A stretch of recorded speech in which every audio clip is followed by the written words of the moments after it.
नमस्कार साथियों, मैं जोगिंदर सिंह स्वागत करता हूं आप सभी का आपके अपने YouTube चैनल एसएससी मेकर में।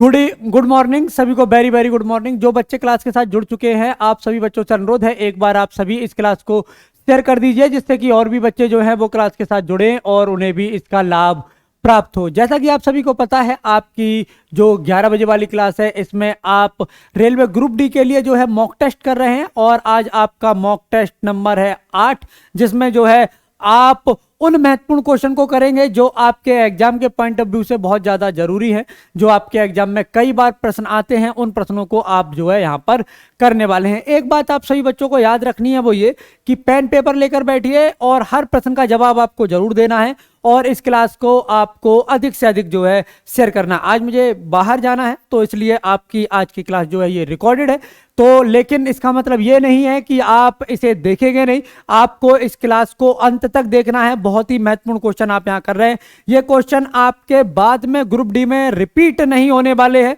इसलिए आपको इन क्वेश्चंस को अच्छे से देखना है। बहुत ही ज्यादा अच्छे से आपको इन क्वेश्चंस को देखना है। यह है आपके सामने पहला प्रश्न है आपका, केरल से गुजरने वाले अक्षांश फिल इन द ब्लैंक से भी गुजरते हैं। जैसा कि आपको पता है, मान लीजिए ये है अपना भारत, मान लीजिए ये है ही अपना भारत, ठीक है। ये है अपना केरल और ये है अपना तमिलनाडु, राजस्थान है यहाँ पर, और आपका उत्तराखंड जो है ये है, अगर इसे हम आगे बढ़ाएंगे ये तो ये पड़ता है आपका यहाँ पर, यहाँ नहीं सॉरी इस जगह पर, ठीक है। और तेलंगाना जो है ये पड़ता है आपका यहाँ पर। पूछ रहा है कौन सा एक अक्षांश है जो केरल के अलावा कहीं और से भी गुजरेगा। तो जो अक्षांश केरल से गुजरेगा वो तमिलनाडु से भी गुजरेगा। तो क्या हो जाएगा, ये हो जाएगा आपका भी तमिलनाडु। अक्षांश जो है ये क्या होते हैं, तो मान लीजिए ये पृथ्वी है, इसको जो क्षैतिज रेखाएं, जो काल्पनिक रेखाएं होती हैं क्षैतिज, इन्हें कहते हैं अक्षांश। ये है मान लो 0 degree, 23.5 degree north, 23.5 degree south. और जो वर्टिकल होती है, जो आपके ऊर्ध्वाधर होती है, इन्हें कहते हैं देशांतर। तो ये आपको याद रखना है, ठीक।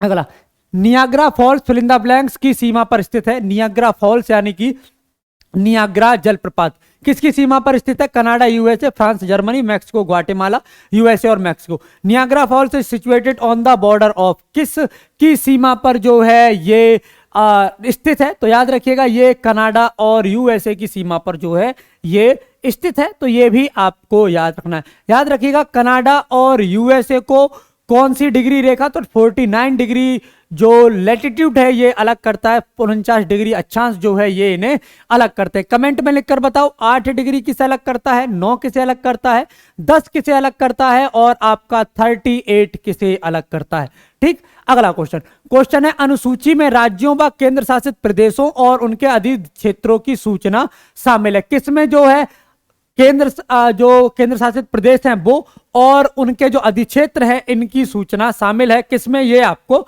बताना है। बताइए जरा कहां पर जो है शामिल है। तो आपको पता है जैसे कि आपका 2019 में जो है जो जम्मू कश्मीर है उसे जब डिवाइड किया गया, यूटी में 2 यूटी बनाई गई, तो पहली अनुसूची में जो है संशोधन करना पड़ा था। इसी तरह से 2014 में जब तेलंगाना और आंध्र प्रदेश अलग हुए, तब भी जो है पहली अनुसूची में जो है क्या करना पड़ा था, जो है संशोधन करना पड़ा था। तो इस पे जो है ये हो जाएगा आपका ए। अधिक्षेत्र और केंद्र शासित प्रदेश जो है ये आपकी अनुसूची 1 में आते हैं। अगर बात करें आपकी 8वीं की, तो याद रखिएगा इसमें है भाषाएं। कमेंट में लिखकर बताइए कितनी भाषाएं हैं, मूल संविधान में कितनी भाषाएं थी और आज कितनी भाषाएं हैं, ठीक। 12वीं में है आपकी नगर पालिका, क्या है, नगर पालिका, तो ये आपको याद रखना है। और 5वीं में है, याद रखिएगा SC ST के प्रशासन के बारे में, SC ST के प्रशासन के बारे में जो है ये 5वीं अनुसूची में है, तो ये आपको याद रखना है। अगला, मिजो नेशनल फ्रंट के संस्थापक कौन थे? चबंग बावला, लाल नुम्न माविया, लाल डेंगा और खुआंग चेरा। कौन जो हैं ये मिजो नेशनल फ्रंट के संस्थापक हैं? आपको एक बात याद रखनी है, जो मिजो नेशनल फ्रंट है इसके की जो स्थापना है ये हुई है 1961 में। कब हुई है? 1961 में जो है इसकी स्थापना हुई है। तो ये आपको याद रखना है। याद रखिएगा इसके संस्थापक कौन है, तो ये है लाल डेंगा। इसके अलावा एक चीज और आपको जो कमेंट में लिखकर बतानी है वो ये सक्रिय कहां था, ये किस क्षेत्र में सक्रिय था और आपको ये बताना है, बस फिलहाल इतना ही बताना है। और मिजोरम की जो राजधानी है वो आपको कमेंट में लिखकर बतानी है। अगला, भारत में तेल एवं प्राकृतिक गैस निगम का मुख्यालय कहां स्थित है? मुंबई में, झारखंड, राजस्थान और उत्तराखंड। कहां पर जो है भारत में तेल एवं प्राकृतिक गैस निगम का जो मुख्यालय है ये स्थित है, ये आपको बताना है। बताओ जरा क्या हो जाएगा? तो याद रखिएगा इसका जो सही जवाब है ये है आपका डी, यानी कि उत्तराखंड में। कहां स्थित है? उत्तराखंड में जो है ये इसका मुख्यालय जो है ये स्थित है, तो ये आपको याद रखना है। अगला, फाइल फॉर्मेट के संदर्भ में पीडीएफ का पूर्ण रूप क्या है? Portable document format, prefixed detachable format, processing digital आपका फाइल और पिक्चर डिस्क फॉर्मेट। ठीक है, what is the full form of PDF in term of file format? Portable document format, prefixed detachable format, progressing digital file और picture disc format. हाँ, एक चीज और, जो जैसे कि आप कहते हैं क्लास की पीडीएफ कहां मिलेगी, तो ये ऐप पर मिल जाएगी। तो जो आप शब्द इस्तेमाल करते हैं ना पीडीएफ, इसकी फुल फॉर्म क्या है? तो याद रखिएगा ये है पोर्टेबल डॉक्यूमेंट फॉर्मेट। क्या हो जाएगा? पोर्टेबल डॉक्यूमेंट फॉर्मेट जो है इसका सही जवाब हो जाएगा। तो याद रखिएगा। और हाँ, इस क्लास को आप सभी बच्चों को शेयर जरूर करना है, आपको इसे लाइक करना है। और याद रखिएगा इन क्वेश्चंस को आपको लिखते जरूर रहना है। जब तक आप इन्हें लिखेंगे नहीं, आप अपने एग्जाम तक जो है इनको नहीं लेकर जा पाएंगे। ठीक, अगला, इनमें से कौन सा खोजकर्ता भारत आना चाहता था किंतु इसके बजाय अमेरिका के तट पर पहुंच गया?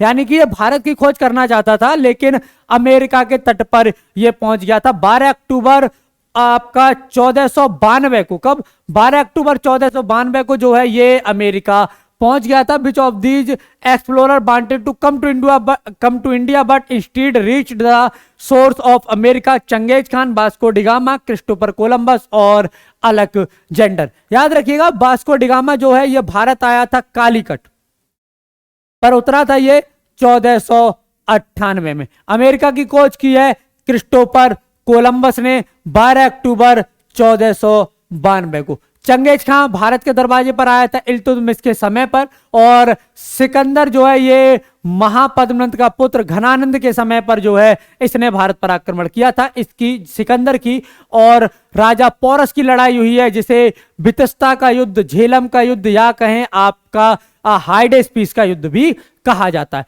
निम्नलिखित में से कौन सा दक्षिण अमेरिकी देश स्थल रुद्र देश है? इनमें से दक्षिण अमेरिकी देश, देखिए याद रखिएगा दक्षिण अमेरिका में अमेजन नदी बहती है। विश्व का सबसे आर्द्रतम महाद्वीप है ये, और सबसे आर्द्रतम स्थान है मौसिन राम, जो कि है आपके भारत में, अपने भारत में है। तो ये आपको याद रखना है। किस राज्य में है ये आपको कमेंट में लिखकर बताना। दूसरा है चेरापूंजी। और एक चीज और याद रखिएगा, दक्षिण अमेरिका का सबसे बड़ा जो देश है वो है ब्राजील, और दूसरे नंबर पर आता है अर्जेंटीना। अगर बात करें स्थल रुद्ध की, लैंडलॉक्ड कंट्री की, तो ये हो जाएगा आपका पराग्वे और बोलीविया। पराग्वे और बोलीविया जो है ये क्या है? ये स्थल रुद्ध या लैंडलॉक्ड कंट्री है। तो ये भी आपको याद रखना है। अगला क्वेश्चन, निम्नलिखित में से किस संगठन का मुख्यालय सुमेलित नहीं है? यूनिसेफ न्यूयॉर्क, ओपेक ज्यूरिख, विश्व bank Washington, NATO Brussels. Headquarters of which one of the following organisation is not correctly match? UNICEF New York, OPEC Zurich, world bank Washington, NATO Brussels. कौन सा मुख्यालय जो है ये मैच नहीं करता? तो देखिए आपका विश्व बैंक हो गया और आपका आईएमएफ हो गया। विश्व बैंक और आईएमएफ ये दोनों वॉशिंगटन से में है, तो ये आपका रखना है। आपका यूनिसेफ हो गया, आपका यूएन हो गया, आपका डब्ल्यूएचओ का हेडक्वार्टर कहाँ है कमेंट में लिखकर बताइए। और आपका अंकटाड हो गया, ये कहां पर है? तो याद रखिएगा ये यूनिसेफ ये है आपके न्यूयॉर्क में। ओपेक का जो मुख्यालय है ये है आपके वियना में। वियना राजधानी है किसकी? तो याद रखिएगा वियना राजधानी है ऑस्ट्रिया की। किसकी? ऑस्ट्रिया की ये राजधानी है। तो ये आपको याद रखना है। नाटो जो है इसका मुख्यालय है ब्रुसेल्स में। कहां पर? नाटो का मुख्यालय है ब्रुसेल्स, बेल्जियम में। तो ये आपको याद रखना है। अगला, इनमें से कौन से भारतीय राज्य शीर्ष 5 वनाच्छादित प्रदेशों में शामिल नहीं है? वनाच्छादित का मतलब है जो वन से घिरे हों। टॉप 5 में कौन सा एक शामिल नहीं है? Which of these Indian state is not included in top 5 forest covered state, forest covered, one आच्छादित जो वन से घिरे हों। तो ये आपको बताना है। एक बात आप सभी बच्चों को याद रखनी है, आपकी एसएससी जीडी की क्लास जो है 2 बजे है। कब? 2 बजे दोपहर में चल रही है एसएससी जीडी की। ये आपके यूपी पैट और आपके जो यूपी कांस्टेबल है उसके लिए बहुत ही महत्वपूर्ण क्लासेस हैं, तो इनके साथ आपको जरूर जुड़ना है, इन क्लासेस को आपको जरूर करना है। इसका जो सही जवाब हो जाएगा ये हो जाएगा आपका पंजाब। याद रखिएगा, पंजाब और हरियाणा और आपका वेस्ट यूपी जो है, इसमें हरित क्रांति सबसे ज्यादा सफल रही है। कौन सी? हरित क्रांति जो है ये सबसे अधिक सफल रही है। साथ में आपको याद रखना है हरित क्रांति का जो जनक है ये कौन है? हरित क्रांति के जनक थे एम.एस. स्वामीनाथन। कौन? एम.एस. स्वामीनाथन। सबसे अधिक सफल रहने वाली फसल इसमें कौन सी है? तो याद रखिएगा ये है गेहूं। कौन सी है? ये है गेहूं। तो ये आपको याद रखना है। ठीक, अगला क्वेश्चन। क्वेश्चन क्या है? क्वेश्चन आपका 11, विषय विविध विषयों पर जानकारी के संग्रह बृहत संहिता को किसके द्वारा लिखा गया है? बराहमिहिर, चरक, नागार्जुन और Kalhana. By whom has the Brihat Samhita a collection of information on various subjects been written. किसने इसे लिखा है? बराहमिहिर, कलहण, चरक या आपके नागार्जुन। किसने लिखा है? तो याद रखिएगा इसे लिखा है बराहमिहिर ने। किसने लिखा है? बराहमिहिर में। एक बार कमेंट में लिखकर बताइए जो बराहमिहिर हैं, इन जो बराहमिहिर हैं इन्हें ये किस राजा के दरबार में थे, ये आपको बताना है। एक चीज आपको याद रखनी है, जो कलहण है इन्होंने लिखी है राज तरंगिणी। क्या लिखी है? इन्होंने लिखी है राज तरंगिणी। एक चीज और आप सभी याद रखिएगा, जो राज तरंगिणी है ये है कश्मीर का इतिहास। क्या है? ये है कश्मीर का इतिहास। तो ये आपको याद रखना है, कश्मीर के इतिहास के बारे में जानकारी मिलती है। महाभारत काल से लेके 11वीं शताब्दी तक का इतिहास इसमें लिखा है, तो ये आपको याद रखना है। चरक ने लिखी है चरक संहिता। क्या लिखी है?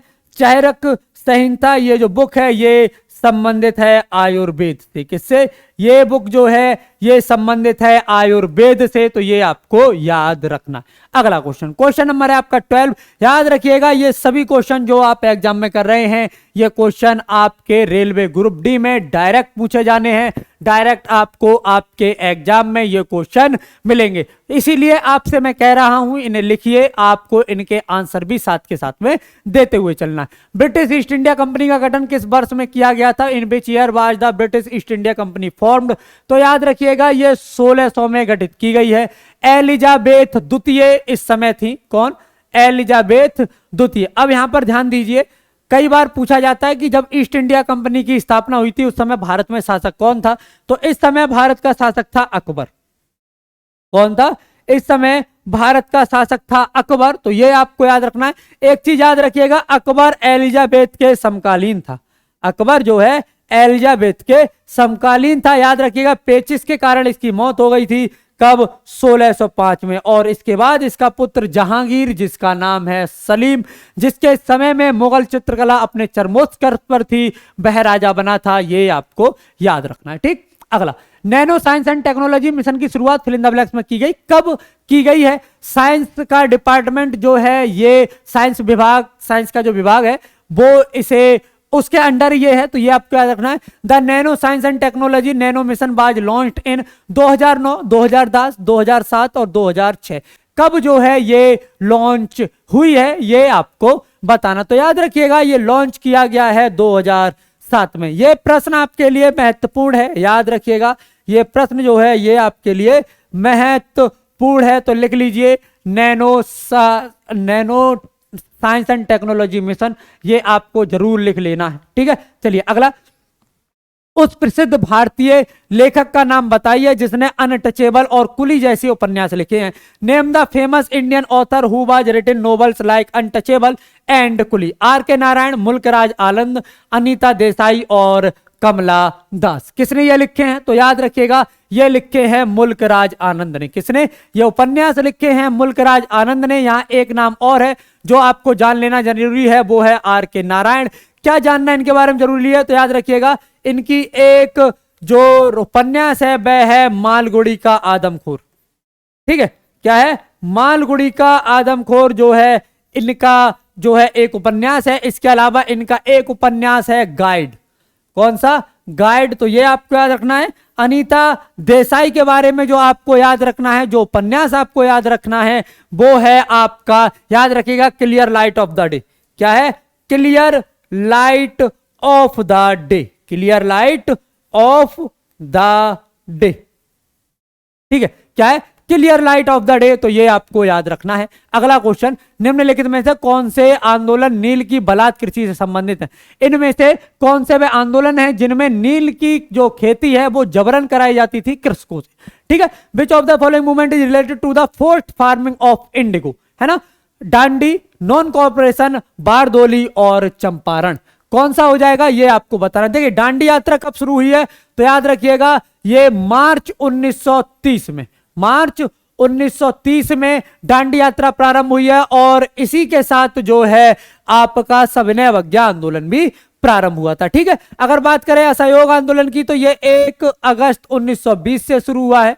ठीक, चंपारण जो है ये 1917 का है और यही जो है नील की खेती के बलात् क्रम से संबंधित है। आंसर आपको जरूर जो है देखने हैं, आपने क्या सोचा है और क्या इसका आंसर है, क्योंकि यही एक बेस्ट वे है आपको जो है पूरी प्रॉपर तैयारी का क्लास लेने का। ये रिकॉर्डेड है मैं मानता हूं, लेकिन फिर भी ये जो आपकी क्लास है ये आपके लिए महत्वपूर्ण है। ठीक है, बारदोली जो है ये हुआ है आपका 1928 में। इसका नेतृत्व किसने किया था? तो याद रखिएगा सरदार वल्लभ भाई पटेल ने। किसने?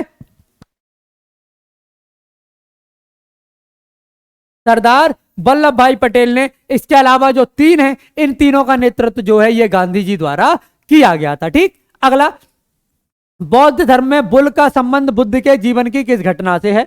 जन्म, महाविनिष्क्रमण, प्रबोध और महापरिनिर्वाण। With which event in the life of Buddha is the bull related in Buddhism? जो बौद्ध धर्म है इसमें जो महात्मा बुद्ध के जो एक मतलब प्रतीक है बुल, ये किससे संबंधित है ये आपको बताना है। जैसे कि जन्म, जन्म से जो है बुल संबंधित है, साथ में याद रखिएगा कमल भी संबंधित है। प्रबोध यानी कि बात करें ज्ञान से तो इससे संबंधित है बोधि वृक्ष जो है या आपका बरगद। ठीक है, कई जगह पीपल लिखा मिल जाता है, याद रखिएगा। महाभिनिष्क्रमण जो है ये है चक्र, यानी कि जहां से जो है इन्होंने पहला उपदेश जिसे दिया था, वो जो पहला उपदेश दिया था उसे महाभिनिष्क्रमण कहते हैं। महापरिनिर्वाण यानी मृत्यु, और इससे संबंधित है स्तूप। क्या संबंधित है? इससे संबंधित है स्तूप। तो ये भी आपको याद रखना है। अगला क्वेश्चन, भारत में तुगलक वंश के बाद कौन सा वंश भारत में आया? गुप्त, खिलजी, मुगल और सैयद। तुगलक वंश के बाद कौन सा है? मुगल आए हैं लोधी वंश के बाद, इब्राहिम लोधी को हराया था ना। गुप्त वंश नंद के बाद आया है। अब रह बता आपका खिलजी और सैयद। खिलजी किसके बाद आए? तो याद रखिएगा जो मामलुक या गुलाम वंश था उसके बाद आया है खिलजी। तो जो सही जवाब हो जाएगा, याद रखिएगा जो सही जवाब है ये हो जाएगा आपका सैयद वंश। कौन सा?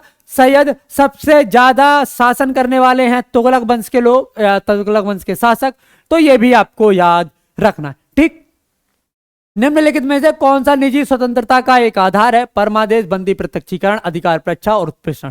विच of the following is a basis of personal liberty? अधिकार परीक्षा का निजी स्वतंत्रता का जो है एक आधार है। तो याद रखिएगा बंदी प्रत्यक्षीकरण। क्या? बंदी प्रत्यक्षीकरण। याद रखिएगा जो ये चारों जो है ये रिट है, और ये जो रिट है ये सुप्रीम कोर्ट जो है ये आर्टिकल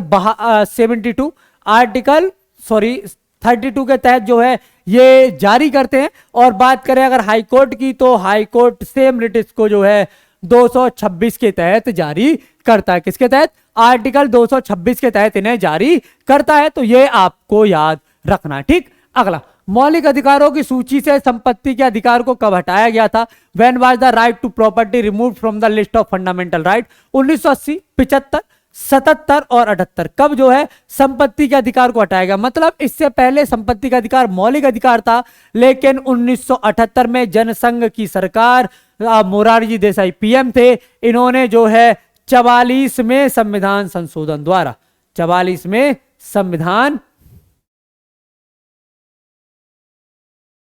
संशोधन द्वारा जो है इसे क्या है? संशोधन द्वारा जो है इसे हटा दिया है। तो ये आपको याद रखना है। ठीक, अगला क्वेश्चन, निम्नलिखित मुगल भवनों में से किसमें यह अत्यंत विशेषता है कि उसकी लंबाई और चौड़ाई में बिल्कुल समानता है, बिल्कुल बराबर है, मतलब एक तरह का वर्ग में बना है, ये वर्ग की लंबाई और चौड़ाई जो है ये क्या होती है, ये बराबर होती है ना। तो वर्गाकार रूप में है कौन सा एक, which of the following Mughal building is set to have this unique feature that they are exactly equal in length of width, क्या हो जाएगा ये आपको बताना। याद रखिएगा ये जो ताजमहल है ये बनवाया है शाहजहां ने, ठीक है, अपनी पत्नी मुमताज महल के रूप के लिए, तो ये आपको याद रखना है। इसका सही जवाब क्या हो जाएगा, ये हो जाएगा आपका सी यानी कि ताजमहल। अगर आगरा के लाल किले की बात करें तो ये किसने बनवाया है, ये आपको कमेंट में लिखकर बताना है। बुलंद दरवाजा अकबर ने बनवाया है, दिल्ली का लाल किला शाहजहां ने बनवाया है, तो ये आपको याद रखना है। दिल्ली में मोती मस्जिद है जो कि औरंगजेब ने बनवाई है, और एक मोती मस्जिद आगरा में है जो कि शाहजहां ने बनवाई है, तो ये भी आपको याद रखना है। अगला, विश्व में सबसे बड़ी खाड़ी कौन सी है, which is the largest gulf in the world, Mexico, फारस, बंगाल और हडसन। देखो मैंने आपको इससे पहले ही बताया है, जो बच्चे क्लास में पहली बार हैं जरा एक बार ध्यान दीजिए। अगर अंग्रेजी में देखिए, अगर आपसे लार्जेस्ट पूछता है तब जो है आपको आंसर लगाना है मैक्सिको की खाड़ी। अगर पूछे लार्जेस्ट बे या गल्फ इन द वर्ल्ड तो ये हो जाएगा आपका मैक्सिको। लेकिन अगर आपसे बिगेस्ट पूछे, अगर आपसे बिगेस्ट पूछे तो ये हो जाएगा आपका बंगाल की खाड़ी, बे ऑफ बंगाल, बंगाल की खाड़ी, तो ये आपको याद रखना। और लार्जेस्ट क्या हो जाएगा, ये हो जाएगा आपकी मैक्सिको की खाड़ी, क्या हो जाएगा मैक्सिको की खाड़ी, तो ये आपको याद रखना है। अंग्रेजी में इस तरह के क्वेश्चन पर जरूर ध्यान दीजिएगा क्योंकि ये आपके एग्जाम के लिए जरूरी है, ठीक। अगला, संविधान की किस धारा के अंतर्गत कोई भी व्यक्ति मूलभूत अधिकारों के हनन का मामला सीधे उच्चतम न्यायालय में उठा सकता है, under which section of the constitution any person can directly raise the matter of violation of fundamental rights in the Supreme Court, 32, 28, 29, 31।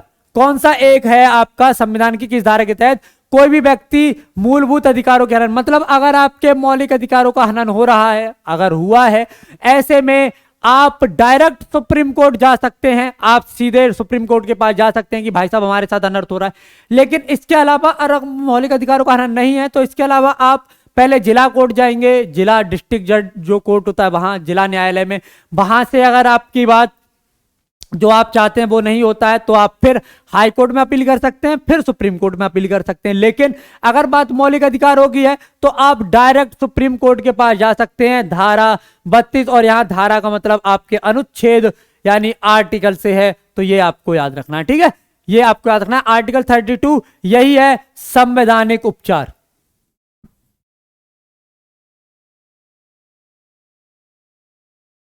क्या है, यही है आपका संवैधानिक उपचार, तो ये आपको याद रखना है। याद रखिएगा इसी को डॉक्टर भीमराव अंबेडकर, इसी को डॉक्टर भीमराव अंबेडकर ने क्या कहा है, कहा है संविधान की आत्मा, क्या कहा है, संविधान की आत्मा जो है कहा गया है, तो ये आपको याद रखना है। अगला क्वेश्चन, क्वेश्चन आपका 23 है ना, निम्नलिखित में से कौन से भारत राज्य का कार्यपालक अध्यक्ष होगा, इनमें से कौन सा जो है भारत राज्य जो अपना भारत है इसका कार्यपालक अध्यक्ष कौन होगा, ये आपको बताना है।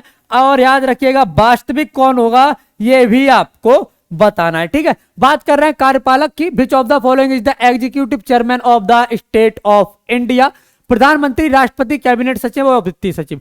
तो याद रखिएगा ये हो जाएगा आपका बी यानी कि राष्ट्रपति। कौन, राष्ट्रपति, ये आपको याद रखना। किस आर्टिकल में इस बात का जिक्र है कि जो राष्ट्रपति है ये भारत राज्य का कार्यपालक अध्यक्ष होगा। अगर बात करें वास्तविक की तो याद रखिएगा ये है पीएम, यानी कि अगर कोई संधि है तो ये संधि होती इनके नाम पर है, लेकिन कर्ता कौन है, तो याद रखिएगा कर्ता है पीएम, वास्तविक है पीएम। सारे फैसले देश कैसे चलेगा, किस दिशा में जाएगा, क्या जरूरी है, ये पीएम करते हैं, तो ये आपको याद रखना। अगला, integral coach factory, integral coach factory is Perambur Chennai में, बंगलुरु में, वाराणसी में, हावड़ा कोलकाता में। इंटीग्रल कोच फैक्ट्री जो है ये कहां पर है ये आपको बताना है। बताओ जल्दी से क्या हो जाएगा, क्वेश्चन है आपका 24।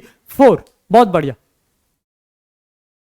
याद रखिएगा ये जो क्वेश्चन है ना, ये आपको लिखने जरूर है। अगर आप इन्हें नहीं लिखेंगे अच्छे से तब आपको जो है बहुत ही अधिक समस्या होने वाली है, ठीक।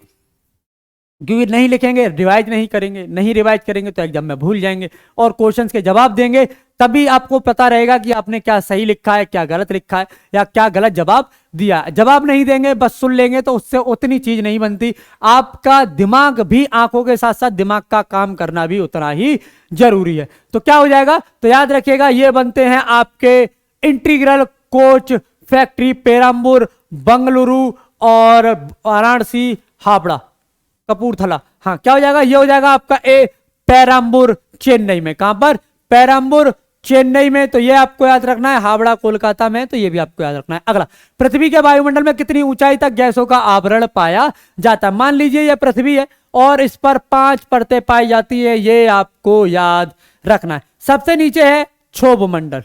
कौन सी, क्षोभ मंडल। दूसरी है आपकी समताप मंडल। कौन सी, समताप मंडल।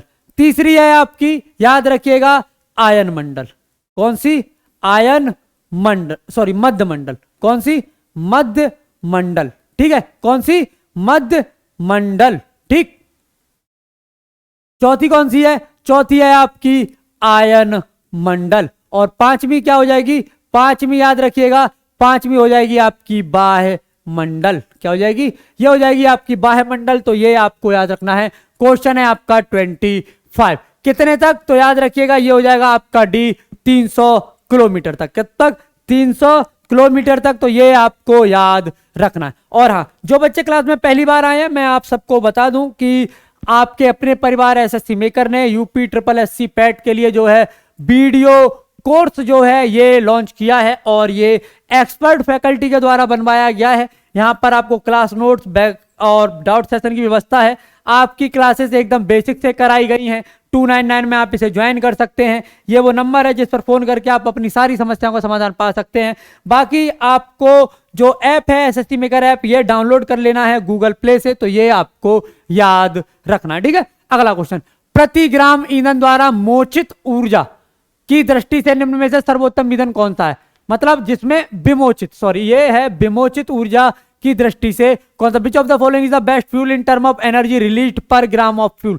कौन सा सबसे बेहतर है, ये आपको बताना है। क्वेश्चन आपका 26, हाइड्रोजन, एथेनॉल, ब्यूटेन और आपका मीथेन। याद रखिएगा जो इसका आंसर है उसे भविष्य का ईंधन भी कहते हैं। क्या कहते हैं, इसे भविष्य का ईंधन कहा जाता है। क्या कहा जाता है, भविष्य का ईंधन जो है कहा जाता है। अच्छा एक बात और बताओ, कमेंट में लिखकर बताओ कि पूरे ब्रह्मांड में, हम भारत की या पृथ्वी की बात नहीं कर रहे हैं, हम पूरे ब्रह्मांड की बात कर रहे हैं। ब्रह्मांड में सबसे अधिक मात्रा में कौन सा तत्व पाया जाता है, ये आपको कमेंट में लिखकर बताना है। और इसका सही जवाब हो जाएगा आपका ए, यानी कि आपका हाइड्रोजन। मीथेन के बारे में याद रखिएगा, इसे मार्स गैस कहते हैं। क्या कहते हैं, इसे मार्स गैस, इसे गोबर गैस का ये प्रमुख घटक है। ये धान के खेत और दलदली या आर्द्र भूमियां जो हैं इसका एक प्रमुख स्रोत है। तो ये आपको याद रखना है, ठीक। अगला, लोहे पर जंग लगना फिल इन द ब्लैंक्स का एक उदाहरण है। क्षरण, बाष्पीकरण, ज्वलन, द्रवण।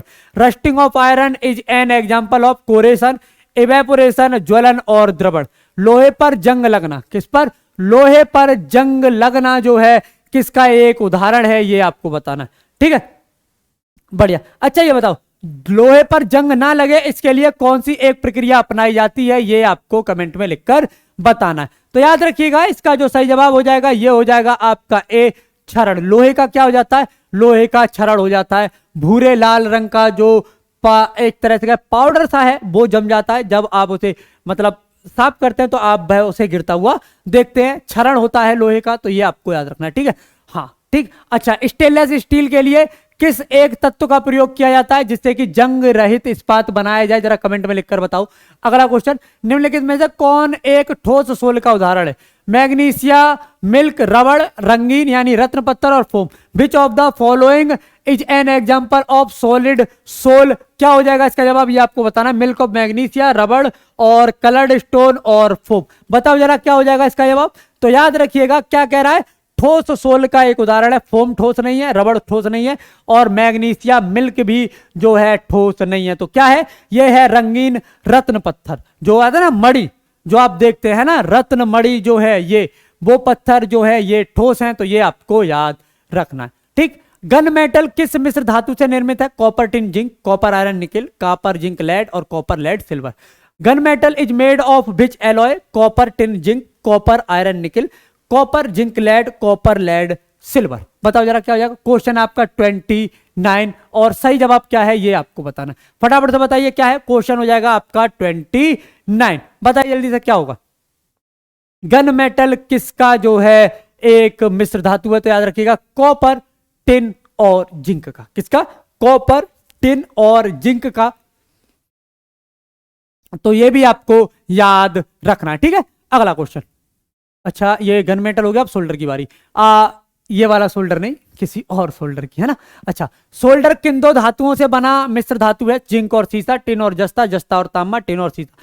Solder is an alloy of which two metals? Zinc and lead, tin and zinc, zinc and copper, tin and lead. Question है आपका 30। आपको बताना है किससे मिलकर जो है सोल्डर जो है ये बना है, ये आपको बताना। 67 और 33% जो है ये इन दोनों की होती है। क्या हो जाएगा? तो याद रखिएगा ये है आपका टिन और सीसा। क्या है? ये है आपका टिन और सीसा। तो ये आपको याद रखना है, ठीक है। चलिए अगला क्वेश्चन। क्वेश्चन देखिए, डिटर्जेंट पाउडर में कौन सा प्रमुख रसायन मौजूद होता है? Calcium carbonate, sodium carbonate, hydrochloric acid और sodium alkyl sulphate. What is the main chemical present in detergent powder? Calcium carbonate, sodium carbonate, hydrochloric acid और सोडियम एल्काइल सल्फेट। क्वेश्चन है आपका 31। डिटर्जेंट पाउडर में इनमें से कौन सा एक जो है प्रमुख रसायन है डिटर्जेंट पाउडर का? ये आपको बताना। बताओ जल्दी से। अच्छा, कमेंट में लिखकर बताओ। क्वेश्चन लिखो, कमेंट में लिखो कि जो बेकिंग सोडा है इसका रासायनिक सूत्र क्या है और किस नाम से जानते हैं, वो बताना है। खाने के सोडे को किस नाम से जानते हैं? धावन सोडे को किस नाम से जानते हैं, है ना। उम्मीद करता हूं बेकिंग सोडा और खाने का सोडा समझते होगे, एक ही चीज है ना। चलो ठीक है, बताओ जरा क्या हो जाएगा। डिटर्जेंट पाउडर का जो है इनमें से कौन सा एक रसायन मौजूद है? तो ये याद रखिएगा सोडियम कार्बोनेट। क्या हो जाएगा? Sodium carbonate. तो ये आपको याद रखना है। अगला क्वेश्चन, रेडियो सक्रियता निम्न में से किसका गुण है? नाभिक का, इलेक्ट्रॉन का, न्यूट्रॉन का, प्रोटॉन का। Radio activity is a property of which of the following? Nucleus, electron, neutron और प्रोटॉन। किसका एक गुण है? बताओ जरा। क्या? रेडियो सक्रियता किसका एक गुण है? नाभिक का, इलेक्ट्रॉन का, न्यूट्रॉन का और प्रोटॉन का। ये याद रखिएगा। ये प्रश्न आपको जरूर याद रखना है। आपके एग्जाम के पॉइंट ऑफ व्यू से जो है ये प्रश्न आपके लिए बहुत ही ज्यादा जरूरी है। अक्सर आपके एग्जाम में ये प्रश्न पूछा गया है, देखा गया है, बार बार देखा गया है, इसलिए आप इसे इग्नोर नहीं कर सकते। आपको इसे पता, आपको इसका जो है पता होना चाहिए। तो याद रखिएगा ये हो जाएगा आपका नाभिक। क्या हो जाएगा? ये हो जाएगा आपका नाभिक। तो ये आपको याद रखना है, ठीक। अगला क्वेश्चन, निम्नलिखित में से कौन सा तत्व नहीं है? सोडियम, कार्बन, टिन और आपका पानी। विच of the following is not an element? इनमें से कौन सा एक एलिमेंट है ही नहीं? सोडियम, कार्बन, वाटर और टिन। देखो टिन को कैसे रिप्रेजेंट करते हैं? एसएन से। ये है कार्बन सी, ये है सोडियम Na और ये तो यौगिक है तो H2O। तो ये क्या है? ये तत्व नहीं है, ये है यौगिक। तो ये आपको याद रखना है। अच्छा, यहां एक चीज आपने ध्यान दी हो तो Na 2 अक्षरों में है, ये 1 अक्षर में, ये 2 अक्षर में। तो कई बार आपसे पूछा जाता है कि नहीं सॉरी ये नहीं, पर जैसे अगर इनके साथ साथ अगर आपका फ्लोरीन होता F2, है ना, तो ये द्विपरमाणुक हैं और ये सब सिंगल परमाणुक हैं। तो ये आपको याद रखना, ठीक। अगला क्वेश्चन, निम्नलिखित में से किसका ज्वलनताप सबसे कम है? पेट्रोल, कागज, लकड़ी, plastic. Which of the following has the lowest ignition temperature? Petrol, paper, board और प्लास्टिक। ज्वलनताप सबसे कम है। ज्वलनताप का मतलब है जिसमें देर से आग लगे। ज्वलनताप अधिक है मतलब आग मतलब छूते ही लग जाए। और एक होता है जैसे लकड़ी में हम बहुत देर तक लगाते रहते हैं तब जाके जलती है, सेम आपका प्लास्टिक में है। पेट्रोल में तो 2 ऐसे बस डालो और स्वाहा, कागज भी बस छुआओ और स्वाहा। तो सबसे कम जो इसकी क्या कहते हैं, इसे जो आपका ज्वलनताप है ये है किसका, ये आपको बताना है। क्वेश्चन क्या है? क्वेश्चन है आपका 34 और आंसर इसका क्या हो जाएगा ये आपको बताना है। सबसे अधिक, सबसे कम ज्वलनताप इनमें से किसका है? ये आपको बताना। इग्निशन पूछा, मतलब ये जलने का नहीं, ज्वलन ताप जो है किसका सबसे कम है, ये यहां पर पूछा जा रहा है। ठीक है, बहुत अच्छे। क्या हो जाएगा, तो याद रखिएगा ये हो जाएगा आपका ज्वलन ताप, यहां पर हो जाएगा आपका लकड़ी। क्या हो जाएगा, ये हो जाएगा आपका लकड़ी, तो ये आपको याद रखना। वैसे पदार्थ जो दहन प्रक्रिया में ऊर्जा के रूप में ऊष्मा प्रदान करते हैं वे क्या कहलाते हैं? सीएनजी ऊष्मक ईंधन प्रज्वलक। Substance that provide heat is the form of energy in the combustion process are called CNG, thermal fuel और igniter। प्रज्वलक दहन क्रिया में ऊर्जा के रूप में ऊष्मा प्रदान करते हैं, मतलब दहन प्रक्रिया के रूप में जो है ऊष्मा प्रदान, मतलब जलने के बाद जो है इनमें से कौन सा जो है ऊष्मा देता है, ये आपसे पूछ रहा है। तो याद रखिएगा ये हो जाएगा आपका फ्यूल या कहें आपका ईंधन। क्या हो जाएगा, फ्यूल या ईंधन जो है इसका सही जवाब है, तो ये आपको याद रखना है। ठीक, अगला, एक परमाणु द्रव्यमान संख्या को कैसे निर्धारित किया जाता है? एक परमाणु की जो द्रव्यमान संख्या है, जैसे मान लीजिए आपका क्या ले, सल्फर लेते हैं, या फिर अच्छा ये लो 1H1 ले लें या 1H2 ले लें, ये ड्यूटीरियम है ना। अब देखो इसका परमाणु क्रमांक कितना है, तो याद रखिएगा नीचे वाला हिस्सा जो है ये परमाणु क्रमांक है, ये है 1, और द्रव्यमान संख्या या परमाणु द्रव्यमान कितना है, तो ये है आपका 2। क्या है, 2। पूछ रहा है परमाणु द्रव्यमान जो है ये कैसे निर्धारित किया जाता है? कुछ न्यूट्रॉनों की संख्या द्वारा, कुछ कुल प्रोटॉनों की संख्या द्वारा, और सॉरी ये कुल है, कुछ नहीं है, कुल है। ठीक है, और कुल प्रोटॉनों और न्यूट्रॉनों की मध्य जो है दोनों की संख्या को जोड़कर कुल न्यूट्रॉनों की संख्या के द्वारा। How is an atomic mass number determined? By the number of some neutrons by the total number of proton by adding up the total number of proton and neutron by the total number of electron. Question है आपका 36, आपको बताना है कैसे द्रव्यमान संख्या निकाली जाती है। तो याद रखिएगा जो द्रव्यमान संख्या है, जो द्रव्यमान संख्या है ये न्यूट्रॉन और प्रोटॉन का योग होता है। क्या होता है?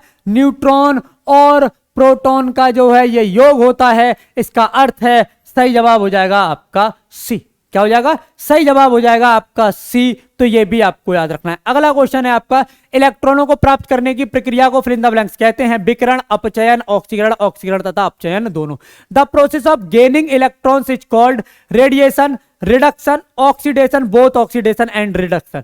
इलेक्ट्रॉनों को प्राप्त करने की प्रक्रिया को क्या कहते हैं? जब आप इलेक्ट्रॉन प्राप्त करते हैं ऐसी प्रक्रिया को क्या कहेंगे? विकिरण, अपचयन, ऑक्सीकरण और अपचयन दोनों। क्या कह देते हैं? द प्रोसेस ऑफ गेइंग इलेक्ट्रॉन, मतलब जहां जो एक बॉन्ड है दूसरे बॉन्ड पर जाके जो मतलब एक इलेक्ट्रॉन दूसरे इलेक्ट्रॉन में जब जाता है उसे क्या कहते हैं? तो याद रखिएगा इसे कहते हैं अपचयन या कहें रिडक्शन। क्या इसे कहते हैं? अपचयन या कहें आपका रिडक्शन। तो ये आपको याद रखना। याद रखिएगा ऑक्सीकरण में आप जो इलेक्ट्रॉन है वो देते हैं, है ना।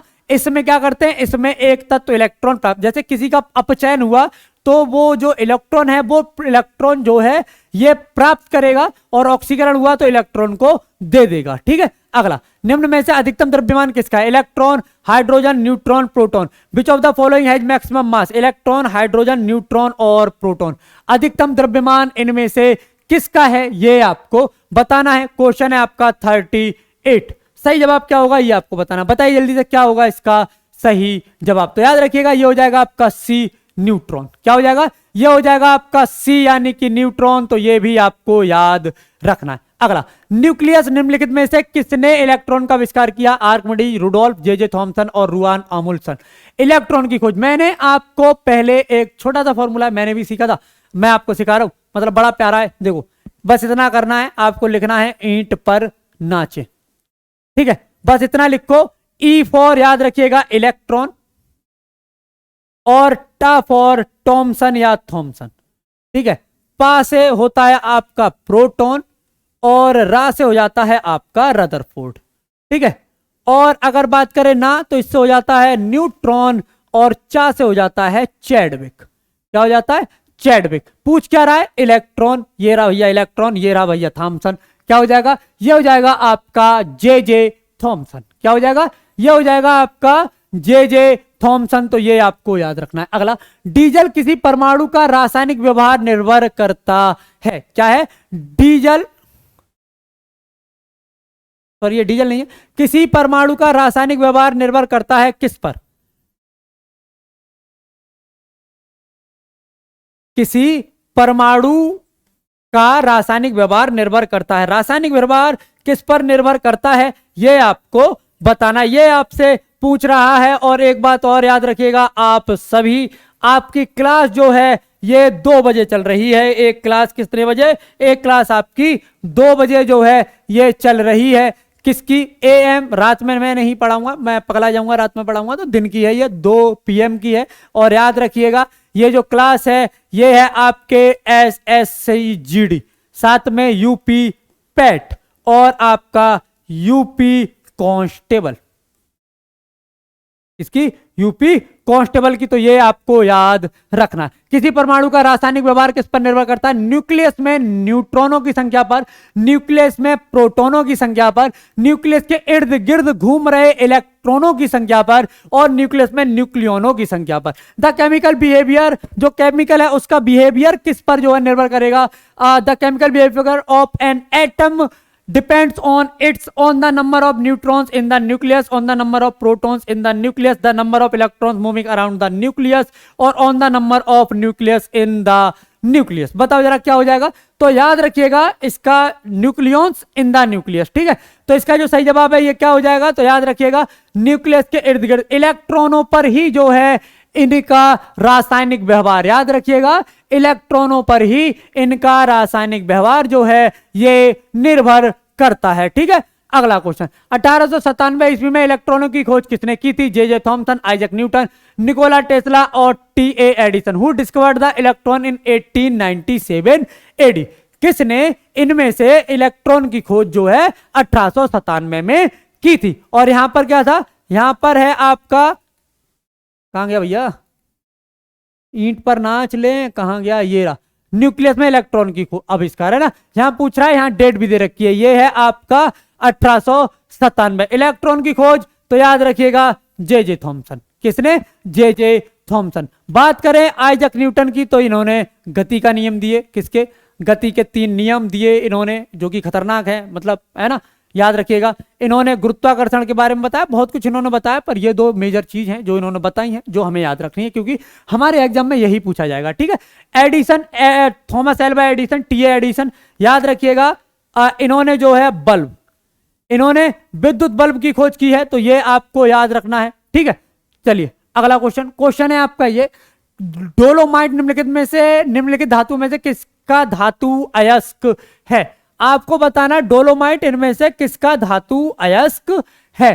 कैल्शियम का है, स्ट्रोंशियम का है, एल्यूमिनियम का है या पोटेशियम का? Dolomite is an ore of which of the following metal? किसका है ये? तो ये आपको बताना है। तो याद रखिएगा ये है कैल्शियम का। किसका? ये है कैल्शियम का, तो ये आपको याद रखना है। अगला, विलियम क्रुक्स एक भौतिक रसायनज्ञ थे जिन्होंने तत्व की खोज की और उसका नामकरण किया। प्लूटोनियम, थैलियम, जर्मेनियम और बेरिलियम।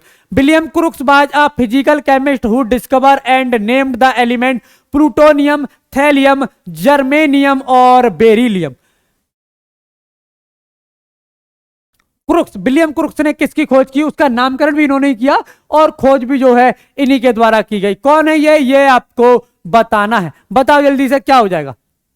क्या हो जाएगा? तो याद रखिएगा थैलियम। किसकी? थैलियम की खोज इन्होंने की थी और इसका नामकरण भी इन्होंने किया था। जर्मेनियम, बेरिलियम, सिलिकॉन, ये आपको याद रखने, ये वो नाम है जो अर्ध धातु हैं। क्या है? अर्ध धातु, ठीक। तांबे का परमाणु क्रमांक क्या है? What is the atomic number of copper? 28, 3, 25 और 29। तांबा, याद रखिएगा तांबे के बारे में, तांबा जो है ये विद्युत का सुचालक है। क्या है? विद्युत का सुचालक है। आपको एक चीज और यहां याद रखनी है, विद्युत का सुचालक है, पर यहां आपको एक प्यारी सी चीज और याद रखनी है, वो ये कि ये सर्वोत्तम नहीं है विद्युत के सुचालक में। विद्युत का सुचालक में सर्वोत्तम कौन सा है? तो याद रखिएगा ये चांदी है। जो सर्वोत्तम है ये क्या है? सर्वोत्तम जो है ये है चांदी। लेकिन हम चांदी इस्तेमाल नहीं करते। आपने कभी भी पंखे की वायरिंग चांदी की नहीं देखी होगी, अगर देखी होती तो भगवान ही जाने कितना महंगा वो आता है ना, क्योंकि चांदी बहुत महंगी है। आपने कभी भी मोटर में वायरिंग चांदी की नहीं देखी होगी, ना ही आपने छोटी छोटी बड़ी से बड़ी, है ना बैटरी में, ना किसी या फिर आप किसी में भी कॉपर वायरिंग होती है, उस मतलब जो वायरिंग होती है विद्युत चलाने के लिए, या जो आपके तार हैं जिनसे आप विद्युत आदान प्रदान होता है मतलब एक जगह से दूसरी जगह, उनमें भी तांबा प्रयोग होता है, ना कि चांदी। तो क्यों? क्योंकि तांबा सस्ता है, चांदी बहुत महंगी है। तांबा सेकंड बेस्ट ऑप्शन है। तांबा क्या है? तांबा है आपका सेकंड बेस्ट। क्या है? तांबा जो है ये है आपका सेकंड बेस्ट। तो ये आपको याद रखना है। इसका परमाणु क्रमांक है 29। इसका द्रव्यमान संख्या कितनी है तो ये आपको कमेंट में लिखकर बतानी है। इसकी द्रव्यमान संख्या कितनी है ये आपको कमेंट में लिखकर बतानी है। वह धातु पहचानिए जो निराविषी प्रकार की है, मतलब जिसमें जो है जहर नहीं है, जो विष नहीं है, निराविष है। कौन सी? क्रोमियम, स्वर्ण, कैडमियम और cobalt. Identity the metal which is non toxic. देखो क्या है? निराविष मतलब जिसमें विष नहीं है, नॉन टॉक्सिक। कौन सी हो जाएगी? तो याद रखिएगा वह धातु पहचानिए जो निराविषी है, क्रोमियम, स्वर्ण, कोबाल्ट और कैडमियम। तो याद रखिएगा इसका सही जवाब हो जाएगा आपका बी, स्वर्ण। सोना जो है टॉक्सिक नहीं है, मतलब आप खाएंगे तो तकलीफ नहीं है, वैसे है बहुत टॉक्सिक। मैं थोड़े मानव व्यवहार के बारे में बात कर रहा हूं। सोने के लिए बहुत कुछ हो जाता है ना, कि हमारी चैन चुरा ली, हमें अंगूठी चुरा ली और ये वो, है ना। सोने के लिए दुनिया भर से लड़ाई होती है कि आक्रमण कर दिया। अच्छा इनके देश में, जैसे हमारा देश सोने की चिड़िया कहलाता था, बाहर से आक्रांत आए, उन्होंने हमारे देश पर हमला किया और हमें लूट कर ले गए। यानी कि जो सोना है उसके लिए, मतलब वैसे वो बहुत टॉक्सिक है, लेकिन बात अगर खाने वगैरह की जाए तो सोना बिल्कुल भी टॉक्सिक नहीं है। तो ये आपको याद रखना है। अगला, आवर्ती नियम निम्नलिखित में से किसने दिया? Emil Fischer, Carlton McGee, Charles Darwin, Dmitri Mendeleev. Who among the following gave the recurring rule? आवर्ती नियम, आवर्त सारणी का नियम इसने किसने दिया? अच्छा कमेंट में लिखकर बताओ, यह प्रश्न आपका महत्वपूर्ण है।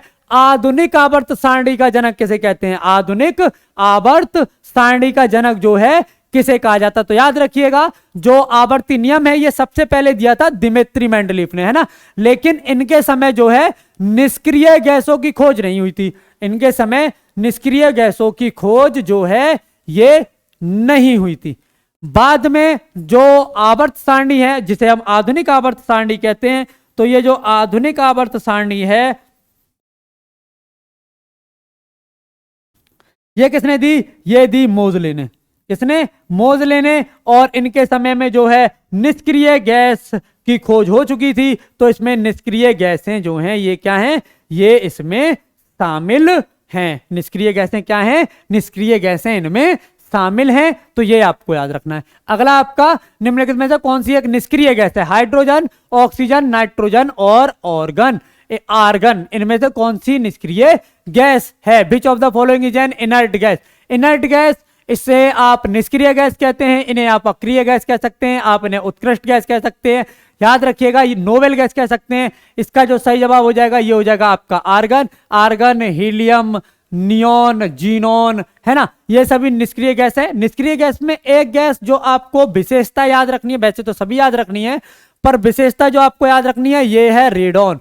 क्यों याद रखनी है? क्योंकि इसका उपयोग या इसका प्रयोग जो है ये कैंसर के उपचार में होता है। किसके उपचार में? कैंसर के उपचार में जो है इसका प्रयोग होता है। अगला क्वेश्चन है आपका 48। आवर्त सारणी के रूप में तत्वों का वर्गीकरण निम्नलिखित में से सर्वप्रथम किसने किया था? Mendeleev, Lothar Meyer, John Newlands, Lavoisier. Who among the following was the first to classify the element in the form of periodic table? Mendeleev, Lothar Meyer, John Newlands और लेबोजियर। क्वेश्चन है आपका 48। क्या हो जाएगा? तो याद रखिएगा आवर्त सारणी किसने दी थी? मेंडलीफ ने। आवर्त और आधुनिक आवर्त सारणी किसने दी है? तो वो दी है मोजले ने। ठीक, तो ये आपको याद रखना है। लोहे को जंग से बचाने के लिए इस पर जस्ते की सुरक्षात्मक परत चढ़ाई जाती है।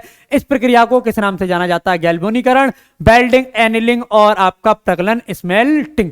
यही क्वेश्चन मैंने आपसे शुरू में जब जंग लगने वाली बात थी, लोहे पर जंग लगने वाली, तो सुरक्षा के लिए या जंग ना लगे उसके लिए उस पर कौन सी विधि का प्रयोग किया जाता है ये मैंने पूछा था। इसका यही क्वेश्चन था, इसका सही जवाब हो जाएगा आपका ए गैल्वेनीकरण। कौन सी परत चढ़ाई जाती है? तो जिंक जस्ते की परत चढ़ाई जाती है। The protect iron from corrosion, a protective layer of zinc is applied to it, this process is known as, किस नाम से इसे जाना जाता है? एक बात आपको याद रखनी है आप सभी बच्चों को कि एसएससी जीडी, यूपी पैट और आपका जो है यूपी कांस्टेबल, यूपी कांस्टेबल याद रखिएगा, इसकी क्लासेस है आपकी 2 बजे। कब है? 2 बजे आपकी क्लासेस है। और ये क्लासेस किसकी है? किसकी? इसमें क्या पढ़ते हैं आप? इसमें आप हिंदी पढ़ते हैं और जीएस पढ़ते हैं। कौन कराता है? तो मैं इन क्लासेस को कराता हूं। तो इस क्लास के साथ आपको जरूर जुड़ना है। साथ में आपको याद रखना है आपकी क्लास एक सुबह 6 बजे है। ये किसकी है? ये है आपके करंट अफेयर की क्लास। अश्विनी सर इस क्लास को कराते हैं।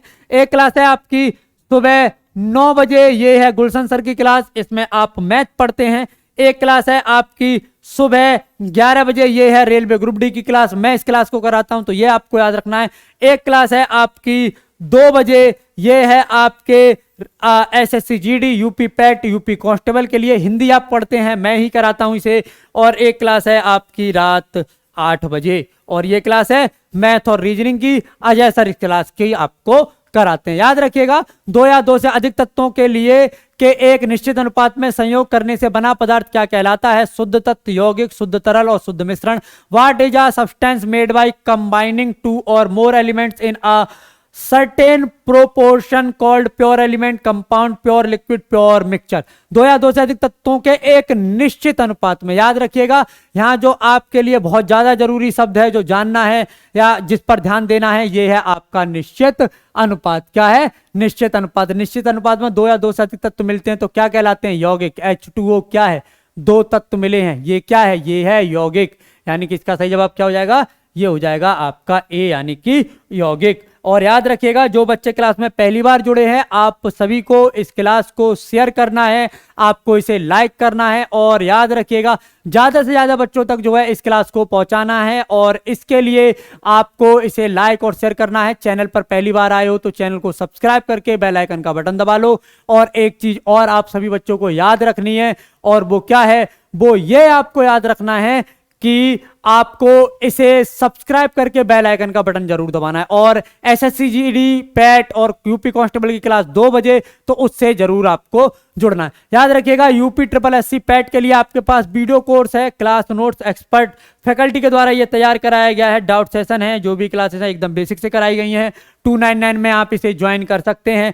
ये वो नंबर है जिस पर फोन करके आप अपने सारे समस्याओं का समाधान पा सकते हैं। एसएससी मेकर ऐप डाउनलोड कर लीजिए, इसी पर ये कोर्स जो है ये चलने वाला है। ठीक है, वहीं आपको मिल पाएगा। और रेलवे ग्रुप डी के लिए आपके पास है sure selection batch, recorded batch है, PDF best content doubt session है।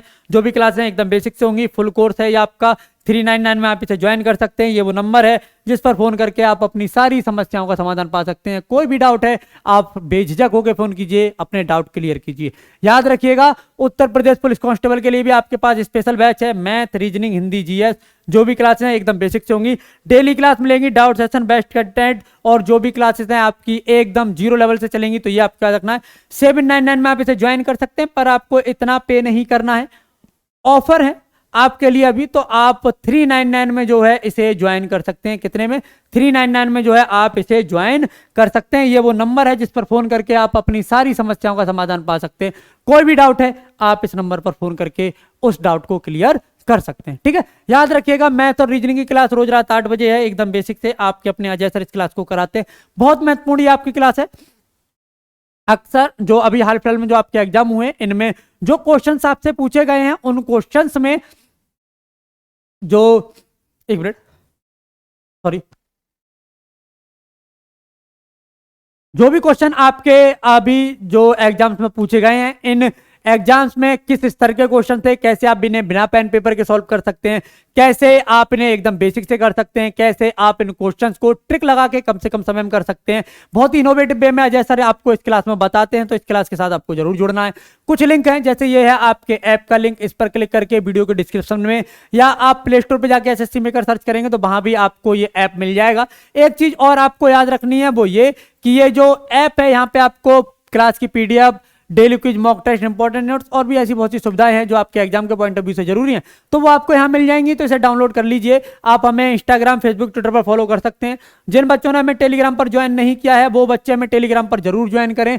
याद रखिएगा, टेलीग्राम एक वो चैनल है अभी आप लोगों के लिए जहां आपकी हर क्लासेस शेयर की जाती हैं। जैसे कि आपकी हर क्लास महत्वपूर्ण है, तो क्लास जो है जब स्टार्ट होती है तो उससे पहले यहां पर आपको शेयर की जाती है, जिससे कि आपको किसी भी प्रकार की कोई दिक्कत ना हो। साथ में कोई नया इनिशिएटिव या थॉट है तो यहीं शेयर करते हैं। बाकी इंफॉर्मेशन आती है जब भी आपके एग्जाम से रिलेटेड, क्लास से या ऐप से रिलेटेड, तो वो भी यहीं प्रोवाइड कराई जाती है। यह है आपके अपने परिवार एसएससी मेकर के यूट्यूब चैनल का लिंक, तो इसे शेयर कीजिए ज्यादा से ज्यादा बच्चों तक, इसे सब्सक्राइब कर लीजिए, बेल आइकन का बटन दबा लीजिए, क्लास को शेयर कीजिए अधिक से अधिक बच्चों तक, जिससे कि वो भी जो है इस क्लास के साथ जुड़ पाए। और एक बात और आपको याद रखनी है, इसे लाइक कीजिए। और एसएससी जीडी की जो क्लासेस हैं, जो पेट की या यूपी ट्रिपल एससी की जो क्लासेस हैं जो कि आपकी चल रही हैं 2 बजे, उसके साथ आपको जरूर जुड़ना है। उसमें हिंदी के आप वो बेहतरीन क्वेश्चन कर रहे हैं जो आपके एग्जाम में आते हैं, जो आपके एग्जाम में पूछे जाएंगे। बहुत गजब के क्वेश्चन है, शायद ही कोई एग्जाम क्वेश्चन होगा जो आपके एग्जाम से छूटेगा। साथ में जीएस के भी कुछ क्वेश्चन कर लेते हैं जो कि उन्हीं एग्जाम से आए हैं, उन्हीं में पूछे गए हैं, उन्हीं से संबंधित है। ठीक है, तो आज की क्लास के लिए इतना ही। हंसते रहिए, मुस्कुराते रहिए, दूसरों के चेहरों पर खुशी आए, दूसरे के चेहरे पर मुस्कान आए, ऐसे भी कर्म आपको करने हैं। और हाँ, पढ़ते रहना है, जो पढ़ रहे हैं उसका रिवीजन प्रॉपर करते रहना है और बार बार एक सटीक समय के साथ जो है आपको रिवीजन करना है, जिससे कि एग्जाम में आपका जो एग्जाम है वो बेहतर गुजरे और जो आप चाहते हैं वो आप हासिल कर पाए। आज की क्लास के लिए इतना ही। दोपहर 2 बजे वाली क्लास को जरूर ज्वाइन कीजिएगा। तब तक के लिए जय हिंद, जय भारत।